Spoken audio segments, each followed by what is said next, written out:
cabo un juicio ilegal. El concilio, que estaba conformado por 70 líderes religiosos y era presidido por el sumo sacerdote, en este caso Caifás, tenía autoridad para imponer castigo, pero no podía imponer la pena de muerte, porque era algo que le correspondía a Roma y ellos se encontraban subyugados a este imperio. Sin aprobación, entonces, de la autoridad romana, no podían aplicar la pena de muerte. Lo interesante es que uno de los axiomas de este Sanedrín era: el Sanedrín está para salvar la vida, no para condenarla. ¿Qué vemos en este pasaje en esta mañana? ¿Están salvando la vida o condenando la vida?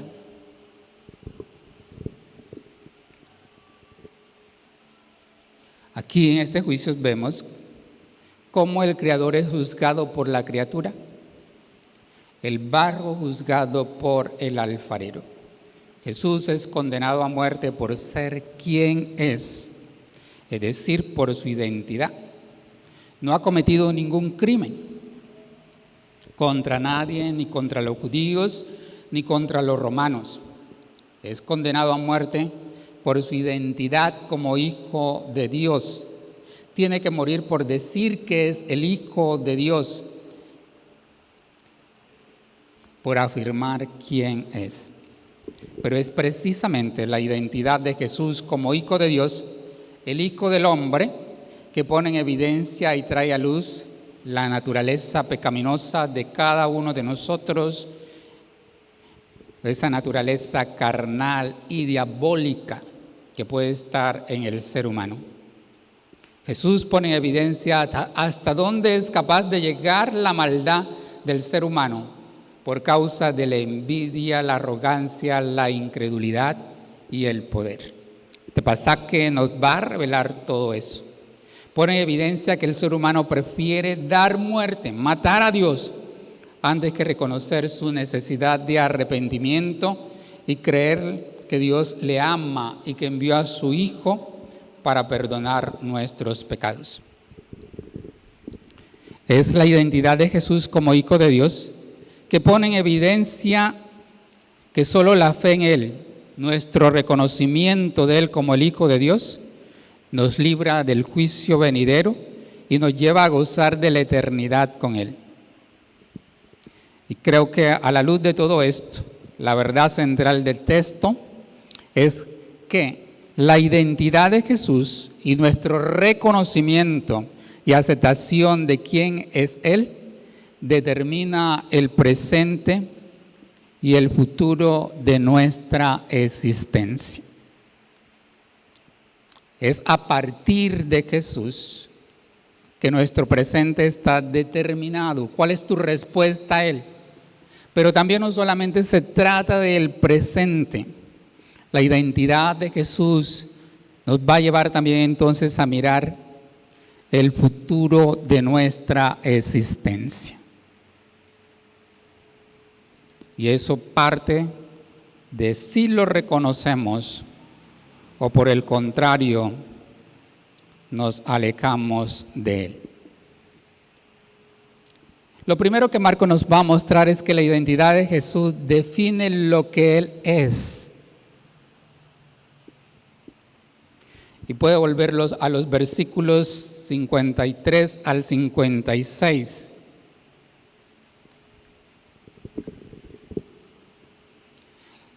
Cuando en nosotros hay inseguridad de quiénes somos, vamos a mirar a los otros como si fueran nuestros enemigos. Nos vamos a sentir amenazados y actuamos en contra de aquellos que pueden exponer nuestra realidad. Por el contrario, Jesús está seguro de sí mismo, de tal manera que nadie puede decirle nada en contra de Él. Marcos es enfático. Jesús es llevado, nos va a decir esos versículos, al sumo sacerdote, todos los que lo acusan están allí. Va a hablar entonces de los principales sacerdotes, los ancianos y los escribas. Hay un discípulo que lo sigue de lejos, entra hasta el patio, se sienta con los alguaciles, se calienta en el fuego. Y los principales sacerdotes y todo el concilio busca testimonio contra Jesús. Y ya tienen un propósito definido porque está diciendo ahí para entregarle a muerte. En contraste con eso, pero no lo hallaban. Y va a ser enfático también en decir, porque muchos decían falso testimonio contra él, mas su testimonio no concordaban. Acá tenemos entonces, a través de todo el Evangelio de Marcos, hemos visto que Jesús lo conoce todo. Lo que hay en su corazón, lo que hay en mi corazón, Jesús lo conoce todo. La identidad de Jesús lo distingue de los demás en todo. Jesús sabía cuál era el propósito de los líderes religiosos, lo que querían hacer desde hace mucho tiempo, que tenían ya la intención de matarlo. Pero eso no se va a cumplir, porque en el conocimiento de Jesús ha dicho que Él pone su vida porque Él quiere. Nadie se la quita, sino que de su propia voluntad la pone. Y no se va a llevar ni antes ni después, de acuerdo a la agenda que el Padre ha trazado con Él. Cuando usted lee Marcos capítulo 3, versículo 6, al inicio del Evangelio, ya nos va a decir que después que Jesús enseña y todo lo demás, y hay una serie de milagros allí, salieron los fariseos, tomaron consejo con los herodianos contra él, y el propósito es para destruirle. Siguiendo más adelante, cuando llegamos al capítulo 11, en la purificación del templo, nos va a decir también, y lo oyeron los escribas y los principales sacerdotes y buscaban cómo matarle, porque le tenían miedo, por cuanto todo el pueblo estaba admirado de su doctrina. Entre otras palabras, Jesús se había vuelto una amenaza. Y como amenaza, entonces querían quitarlo de en medio y buscaban entonces la manera como matarle. La personalidad de Jesús causa asombro, admiración entre la gente, pero entre sus opositores causa miedo. Y ellos quieren acabar con el objeto que les produce miedo, y en este caso es Jesús. Jesús se anticipa a sus opresores y habla de lo que harán contra él. Hemos visto todo eso a través del Evangelio de Marcos. En el capítulo 12, otra vez encontramos cómo ellos procuran. Versículo 12 va a decir, procuraban prenderle, porque entendía que decía contra ellos aquella parábola, pero temían a la multitud y dejándole se fueron. Recuerde que esa es la parábola de los labradores malvados, donde ellos se identifican con estos labradores, donde Dios es el dueño que ha enviado profetas, ha enviado mensajeros, pero a cada uno de ellos el pueblo de Israel los ha rechazado. Después de la entrada triunfal a Jerusalén entonces, y la serie de controversias que encontramos allí, Marcos nos va a ubicar ya acá en el capítulo 14:1, dice, 2 días después de la Pascua y de la fiesta de los panes sin levadura, y buscaban los principales sacerdotes y los escribas cómo prenderle por engaño y matarle. ¿Por qué no podían condenar a Jesús? ¿Por qué los testimonios no concordaban? El mismo Evangelio nos va a decir entonces que Jesús en su identidad todo lo hizo bien. ¿Cuántos lo creen que Jesús lo hace todo bien? Todo lo hizo bien. Es llevado al sumo sacerdote, no hay testimonio que concuerde contra él. Y el pueblo se admiraba, nos va a decir en el capítulo 7, porque Jesús se distinguía por haber hecho todo bien. La gente se maravillaba diciendo, bien lo ha hecho todo. Los sordos oír y los mudos hablar. Así que frente a ese que tiene una identidad bien definida, clara, que sabe quién es, esa identidad lo único que va a hacer es que va a sacar lo que somos nosotros. El primer grupo que tenemos dentro de este pasaje y estos versículos que hemos leído son los dirigentes, que debían administrar justicia, los defensores de la vida, pero ahora buscan quitarle la vida a un inocente. ¿Qué revela esto del ser humano?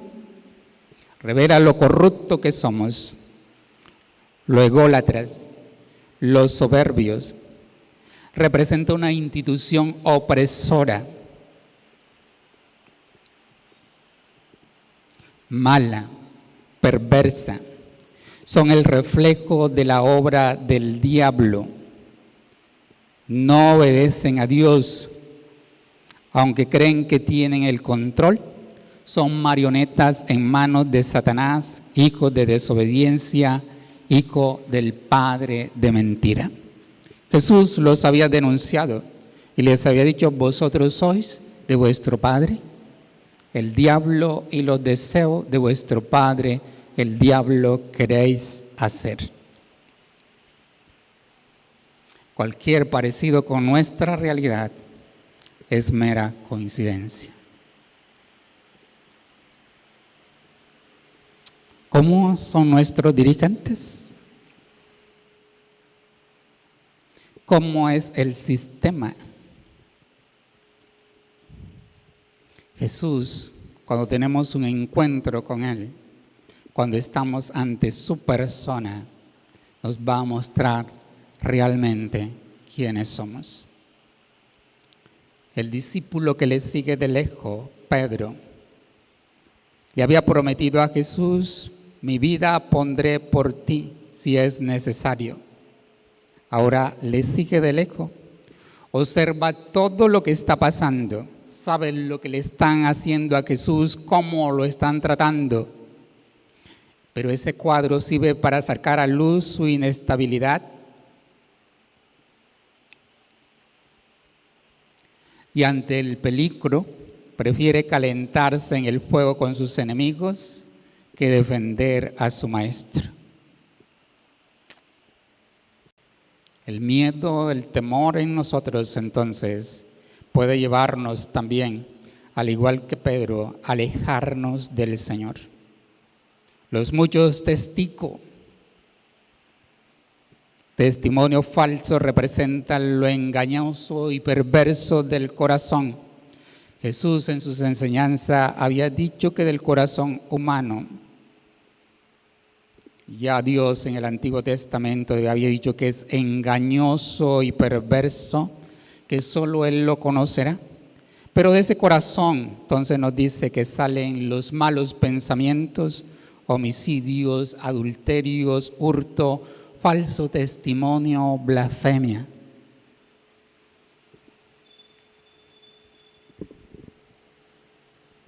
¿Vemos eso en nuestro mundo hoy?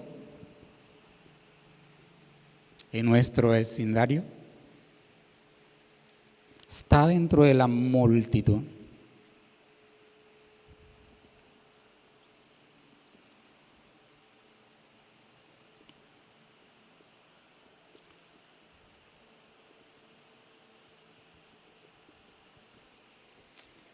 Ellos deciden condenar a Cristo.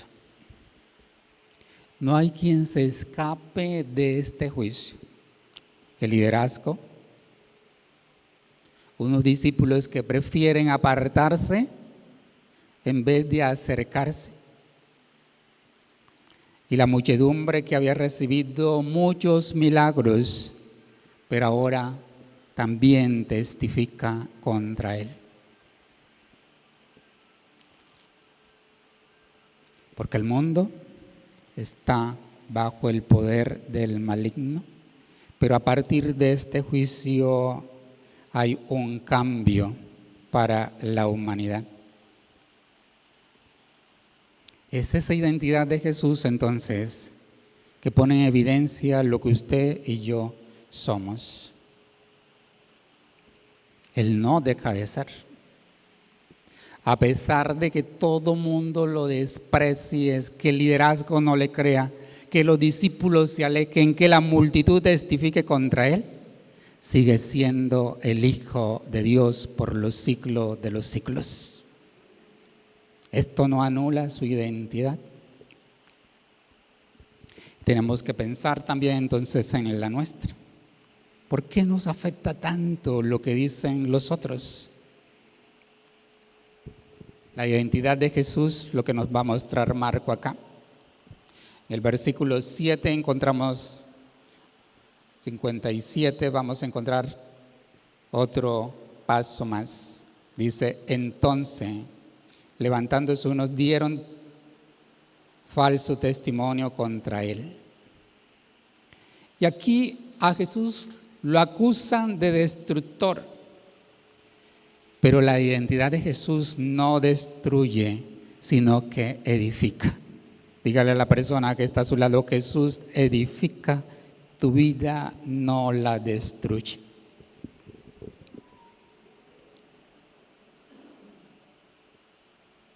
Aquí hay un testimonio falso. Ellos van entonces a tergiversar las palabras de Jesús. Lo acusan de ser un destructor, de menospreciar el santuario y de paso las costumbres de ellos.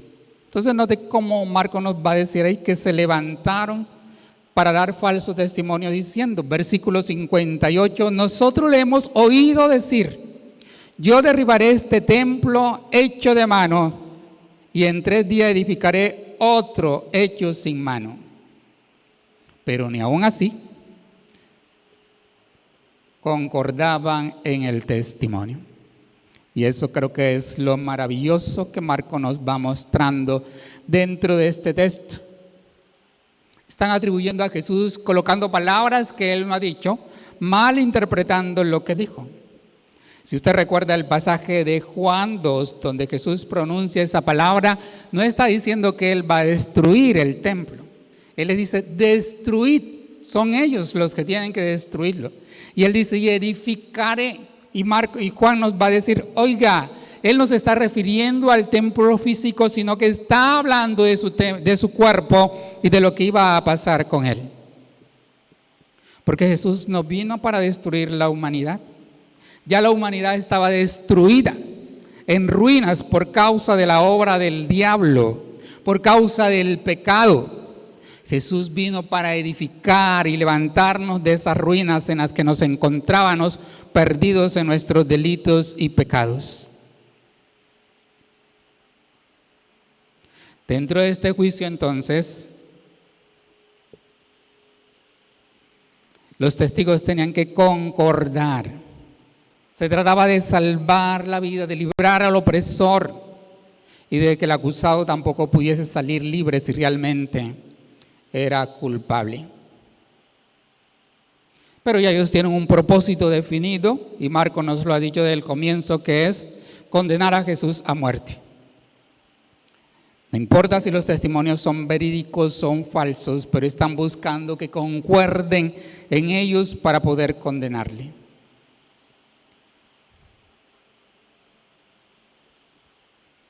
Y aquí encontramos que hay un quebrantamiento de los mandamientos. Los guardianes de la ley, los sacerdotes que debían enseñar la ley al pueblo, ahora le están contradiciendo. Recuerde que en Éxodo capítulo 20, Deuteronomios capítulo 5 y Éxodo 20, 16, donde aparece la tabla de la ley, dice, no hablarás contra tu prójimo falso testimonio. Con eso están diciendo que el juicio contra Jesús no es válido. La ley no permite que lo puedan acusar formalmente. Porque para que una persona pudiese morir, Deuteronomio 17:6 dice, por el dicho de 2 o 3 testigos morirá el que hubiese de morir, no morirá por el dicho de un solo testigo. Marcos enfático. No hay concordancia en los testimonios, por lo tanto, no pueden condenar a Jesús.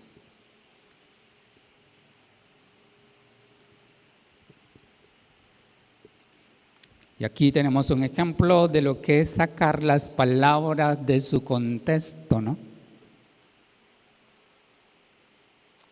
Podemos malinterpretar lo que el otro está diciendo.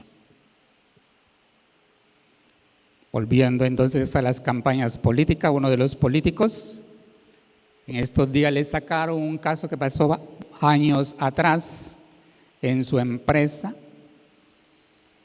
Y otra vez, la sacaron del contexto con tal de dañar la imagen de este candidato. ¿Qué revela eso? Lo que hay en el corazón de los seres humanos.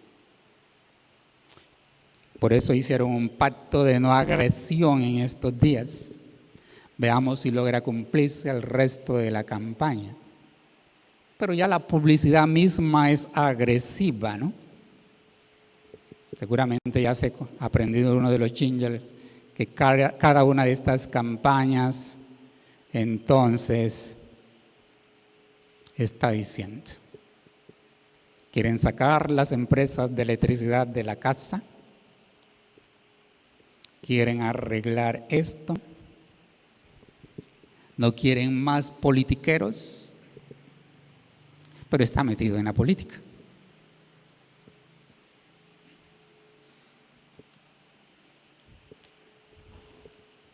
Acá entonces nos encontramos que Jesús no vino para destruir. Él no es el diablo, que sí vino para hacerlo. En Juan 10 Jesús va a decir, el ladrón no viene sino para hurtar, matar y destruir. Y enfatiza, yo he venido para que tengan vida, para que la tengan ¿cómo? Abundancia. ¿Cuántos tienen esa vida abundante? La identidad de Jesús y el identificarnos con Él va a traer edificación a nuestra vida. Él participó, se hizo hombre, se encarnó. Si leyó el devocional en estos días, el del viernes nos hablaba de eso, ¿no?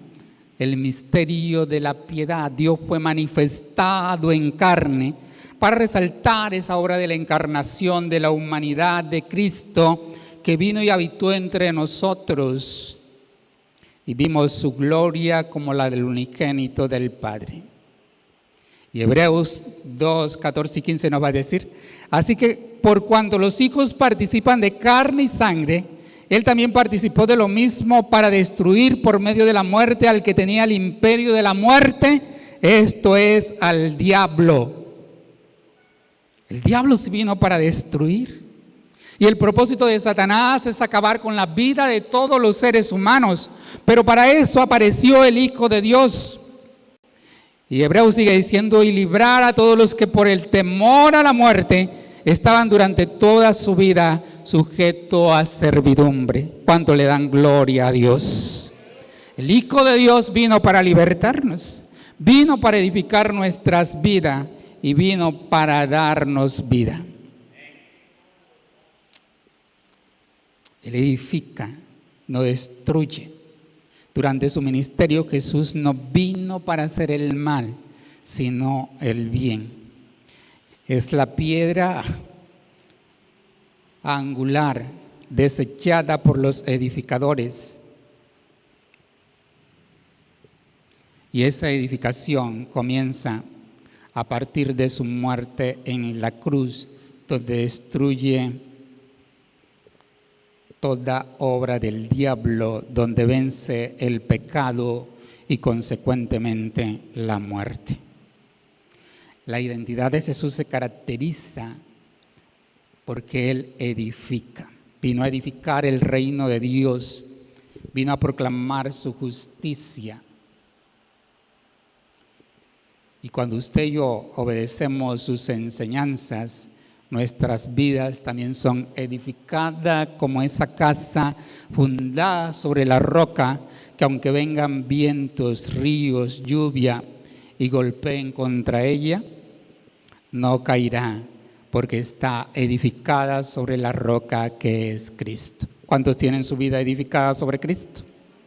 Pregúntale a la persona sobre qué estás edificando tu vida. Porque Cristo es el que te da identidad. Y si nuestra identidad no está definida a través de Cristo, entonces no somos los discípulos de Cristo. No hay poder contra la verdad de Dios. Jesús es la verdad encarnada, revelada para edificar la vida del ser humano.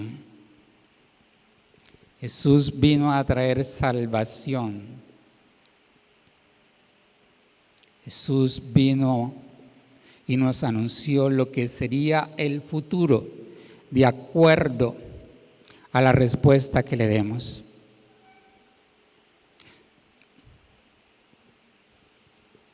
Y tenemos dos opciones. Al igual que estos criminales, podemos condenarle a muerte y alejarnos de él. O por el contrario, podemos reconocerlo como el Hijo de Dios y llegar a ser como Él es. ¿Cuál de las dos opciones escoge usted? La identidad de Jesús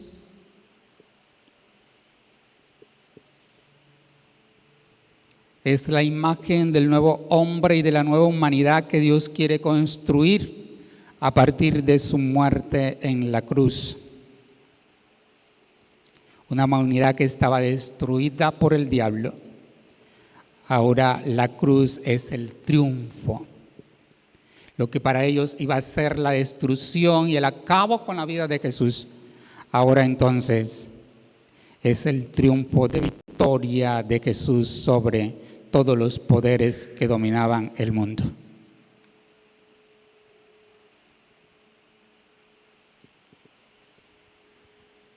Su testimonio no concuerda. No son ellos los que lo van a llevar a la cruz. Jesús va a la cruz porque quiere ir.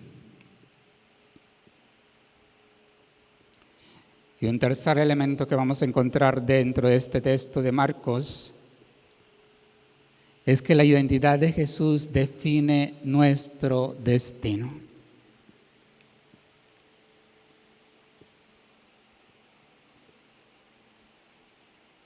Y esta última parte me parece fascinante. El versículo 60 va a decir: entonces el sumo sacerdote, levantándose en medio, preguntó a Jesús, diciendo: ¿no respondes nada que testifican esto contra ti?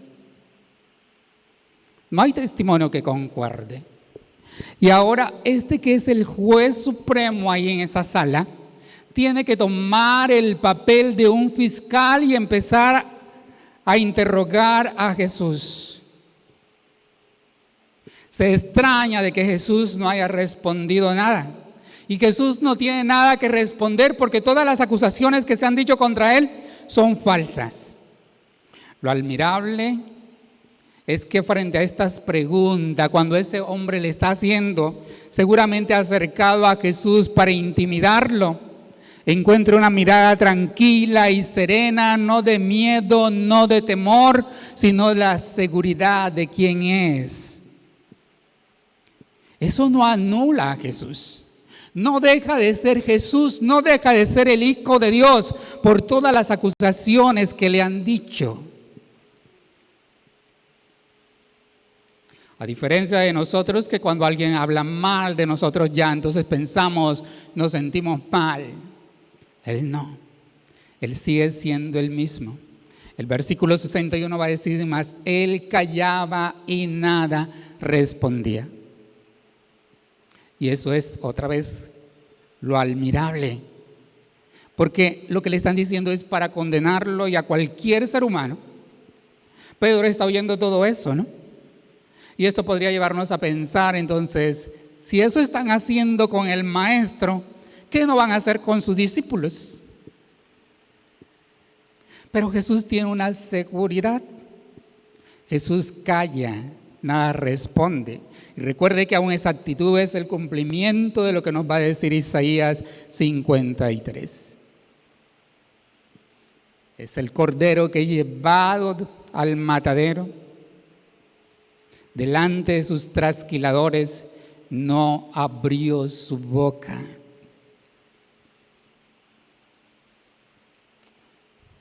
Él callaba y nada respondía.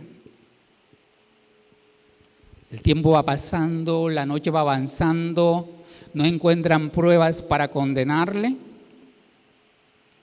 Mateo nos va a decir que entonces el sumo sacerdote saca un haz debajo de la manga y lo pone bajo juramento. Cualquiera de las dos respuestas que Jesús dé a la pregunta que le hace en el versículo 61 servirá para condenar a Jesús. Porque le pregunta, ¿eres tú el Hijo, el Cristo, el Hijo del bendito?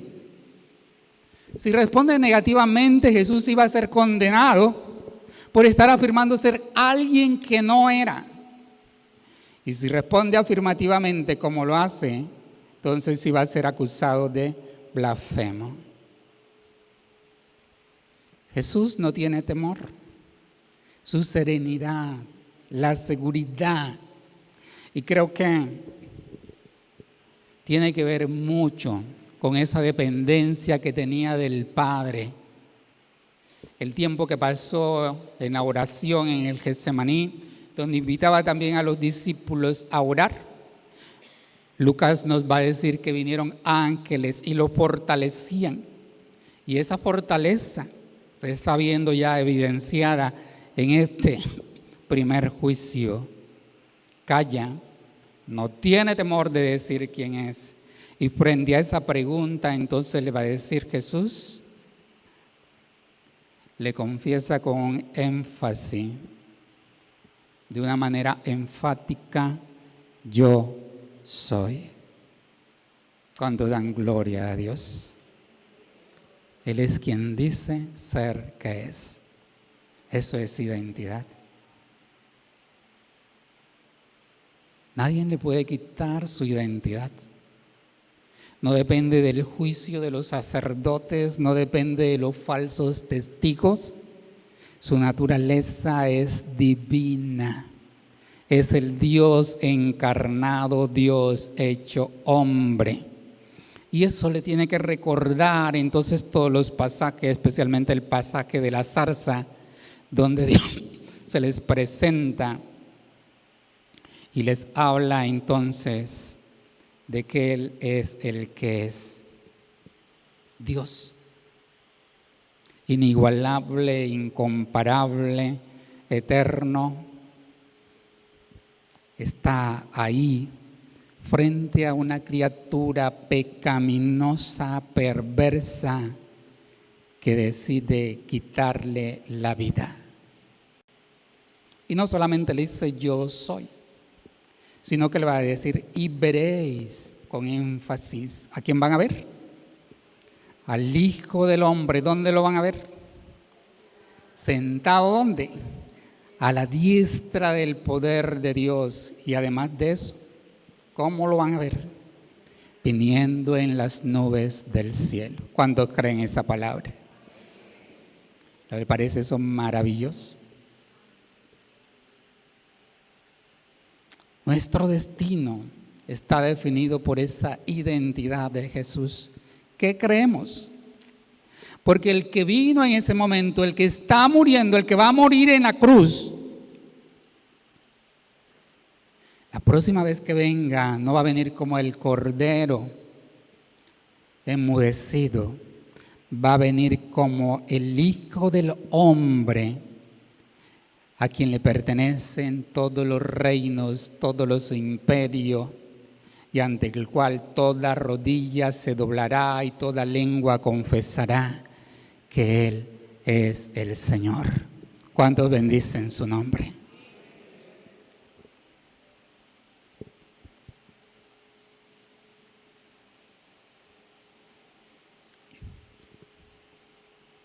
El Hijo del Hombre, el Hijo del bendito, Los sacerdotes sabían de qué estaba hablando, los escribas conocedores de la ley sabían de qué estaba hablando, los ancianos de Israel sabían de qué estaba hablando porque conocían las escrituras, conocían las profecías, la identidad del Hijo del Hombre. Conocían el Salmo 110:1 cuando dice: entonces dijo el Señor a mi Señor, siéntate a mi diestra hasta que ponga a tus enemigos por estrado de tus pies.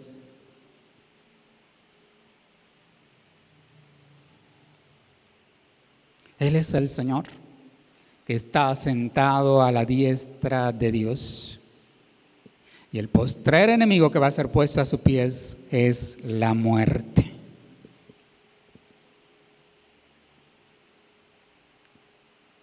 Es el Hijo del Hombre sentado a la diestra del Padre. Con su muerte y resurrección obtiene el dominio sobre todo en los cielos y en la tierra. Es el Hijo del Hombre que ahora es menospreciado, pero en el futuro vendrá como el Señor y juez para dar a cada quien la recompensa de acuerdo a la respuesta que tengamos ante Él. Si participamos de los que le dan muerte, vamos a ser condenados con ellos. Si participamos de esos que creen que Él es quien es, vamos a ser salvos por toda la eternidad. ¿Cuántos se gozan en el Señor? Daniel capítulo 7, los versículos 13 y 14 nos van a decir: miraba yo en la visión de la noche, y aquí con las nubes del cielo venía uno como hijo de hombre, que vino hasta el anciano de día, y le hicieron acercarse delante de él. Versículo 14, y le fue dado ¿qué? Dominio, gloria y reino, para que todos los pueblos, naciones y lengua le sirvieran. Maravíllese.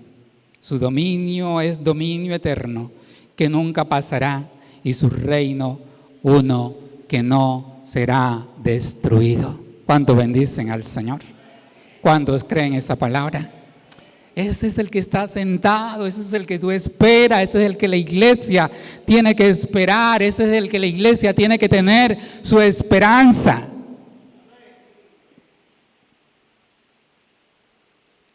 Es en esa identidad de Jesús, cuando te identificas con Él, que están marcando la diferencia del presente y del futuro. Este momento, entonces, Marco nos va a seguir diciendo que después de eso, cómo este sumo sacerdote monta todo un teatro lleno de hipocresía, porque nos va a seguir narrando que después que Jesús hace esta confesión, note el versículo 63, entonces el sumo sacerdote, ¿qué hizo? Rasgó sus vestiduras y dijo: ¿qué más necesidad tenemos de testigos? Símbolo de indignación. Está indignado de lo que Jesús acaba de confesar, de lo que Jesús acaba de decir. Porque era un corrupto, malo, perverso. Va a seguir diciendo: habéis oído la blasfemia, ¿qué os parece? Y noten cómo Marco es enfático. Y todos ellos, ¿qué hicieron? Le condenaron diciendo: es digno de muerte. Ese presente de Cristo marca el futuro de la humanidad.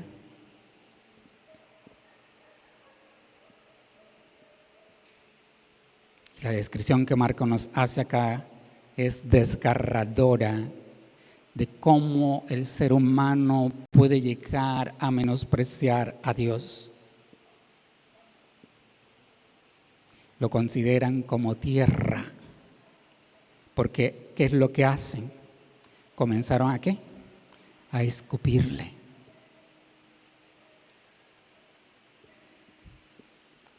Y esta imagen nos tiene que llevar a valorar la salvación que tenemos.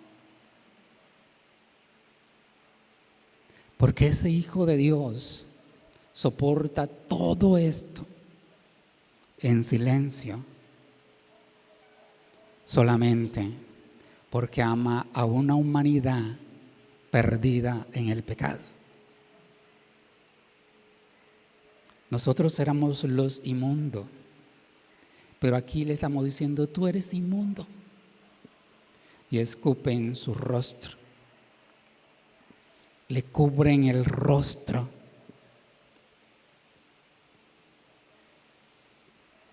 Es como darle la espalda a Dios y decirle: no te quiero ver. Le dan puñetazos. Solamente nos acordamos de Dios cuando nos pasa algo malo y empezamos a culparlo y a decirle: ¿por qué, Dios? Pero esto nos está recordando lo cruel que puede ser un ser humano. Y aparte de eso le piden: profetiza. No te voy a decir que le dice: ¿quién es el que te golpea en forma burlesca? Y los alguaciles, que debían de guardarlo, protegerlo, le daban de bofetadas. Se toman la justicia por las manos. ¿No es lo que hace nuestra sociedad hoy en día?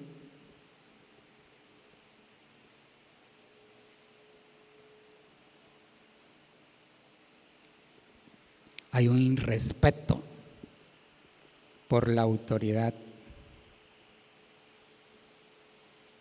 Y comienza a partir de aquí, porque si no hay temor de Dios en el corazón, tampoco voy a temer a más nada.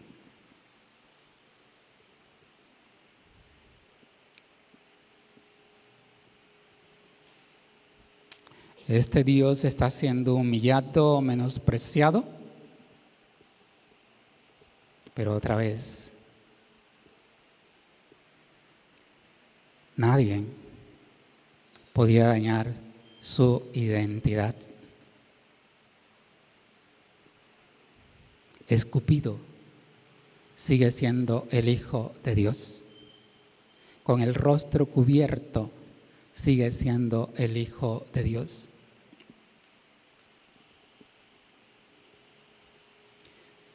Con los puñetazos que le dieron sigue siendo el Hijo de Dios. Las bofetadas que le dieron no anuló su identidad.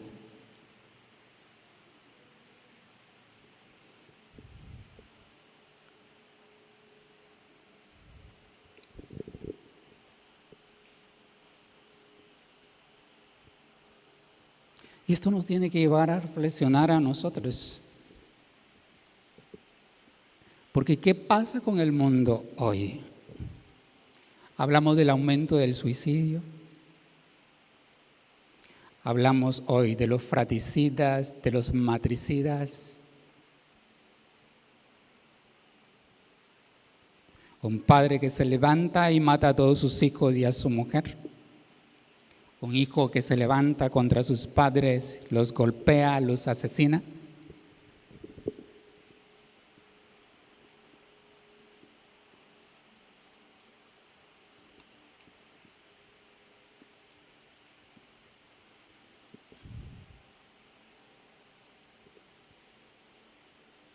Un mundo que ha perdido su identidad.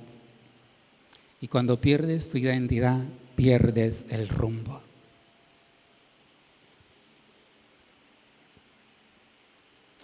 Aquí tenemos un modelo que te dice que nadie puede anular lo que tú eres.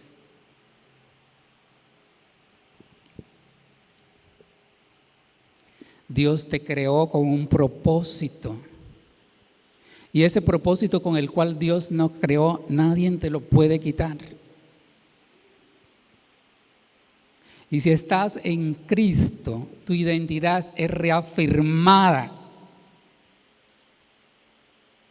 Porque nadie puede anular lo que ha hecho Él por ti.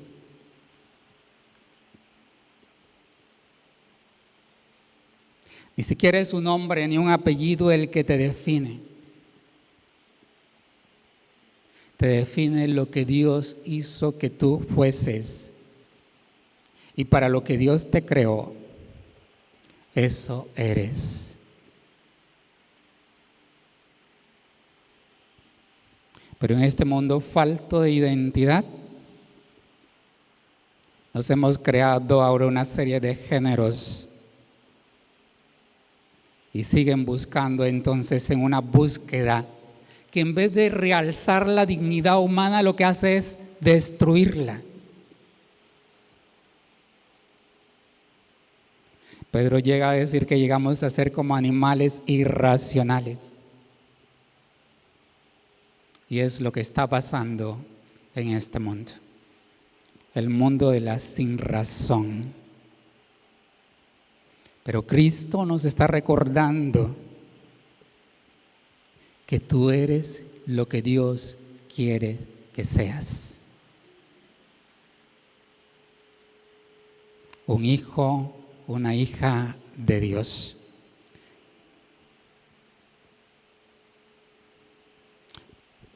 En Cristo Jesús, nuestra identidad es reafirmada.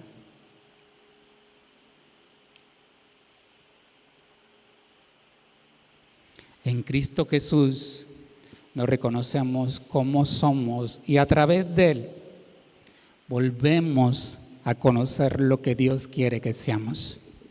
Con Él inicia una nueva creación. Y por eso cuando Él dice yo soy, está diciendo también quién eres tú en Él. Un hijo, una hija de Dios. No depende de lo que el mundo te diga, ni de lo que hagan contigo, porque eso no te va a anular. Tienes que creerle a lo que Dios te ha dicho que eres. Y confiar en lo que el Señor ha determinado que somos. La identidad es aquello que permanece sin modificación.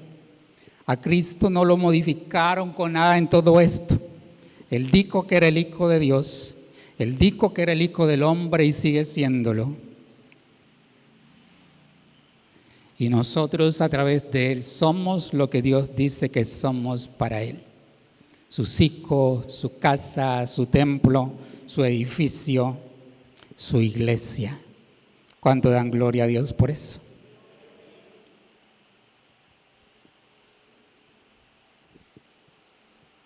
El texto nos va a ayudar a mirar, a hacer una lectura de la condición del ser humano. Y pensemos en nuestro contexto colombiano. Porque al que hace lo bueno, lo estamos llamando malo. Estamos en un sistema político corrupto, en un sistema económico corrupto, en un sistema de salud corrupto, en un sistema de justicia corrupto.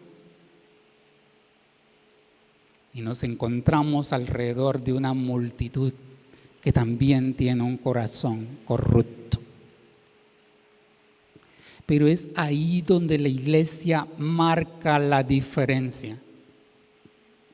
Porque la identidad de la iglesia no depende del sistema de gobierno, ni económico, ni político. Depende de lo que Cristo ha dicho que ella es. Y en este mundo, la iglesia es sal y luz de esta tierra. En este mundo, la iglesia es la que va en contra de la muerte y las puertas del Hades no prevalecerán contra ella. Porque no estamos fundamentados sobre ningún sistema, estamos fundamentados sobre la roca que es Jesucristo. Y su vida y mi vida y la de toda la iglesia tiene que permanecer firme con esa convicción. El mundo pasa y sus deseos, pero el que hace la voluntad de Dios permanece para siempre. Estamos llamados a marcar la diferencia. Y el modelo de Jesús nos está diciendo, no puedes negar quién eres.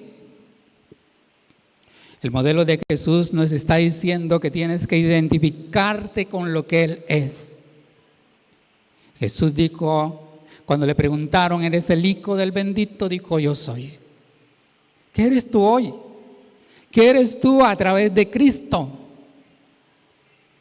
Cada uno de nosotros, si tienes a Cristo en tu corazón, por adopción, por medio de Jesucristo, somos sus hijos.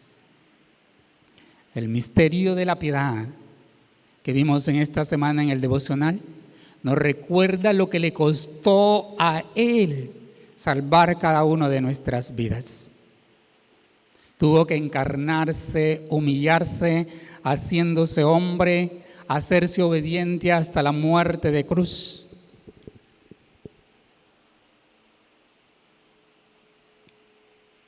Pero es un mensaje que se predica en todo el mundo, visto de los ángeles, creído en el mundo y recibido arriba en gloria.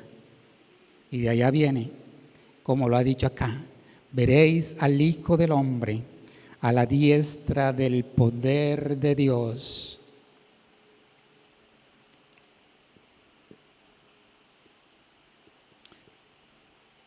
Y viniendo en las nubes del cielo. ¿Cuántos le esperan? ¿Cuántos creen en Él? A partir de este texto, tengo que reafirmar mi identidad en Cristo. Tienes que saber que eres un hijo, una hija de Dios, y como tal, entonces también tienes que mostrar esa conducta de los hijos de Dios. Ser un imitador de Dios como hijo amado. ¿Cuántos son esos imitadores de Dios? ¿Qué tal si se coloca sobre sus pies?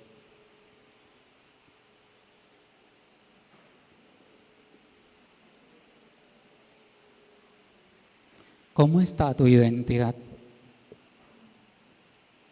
Algunos seguramente han tratado de dañarte. Tal vez has escuchado muchas cosas que no sirves para nada o que no eres nadie.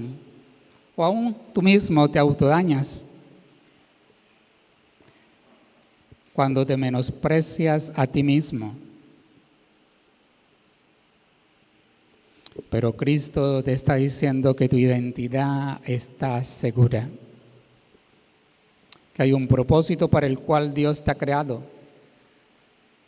y que Él cumple ese propósito en cada uno de nosotros. No te creó en vano. Te trajo a este mundo con un propósito y no saldrás de este mundo si crees en el Señor hasta que hayas cumplido ese propósito. Tu identidad no te la da tu familia, no te la da tu profesión, no te la da los bienes que posee. Tu identidad te la da el Señor. ¿Qué tal si le das gracias al Señor por eso en esta mañana? Cierre sus ojos, dialogue con el Señor. Dale gracias a Jesús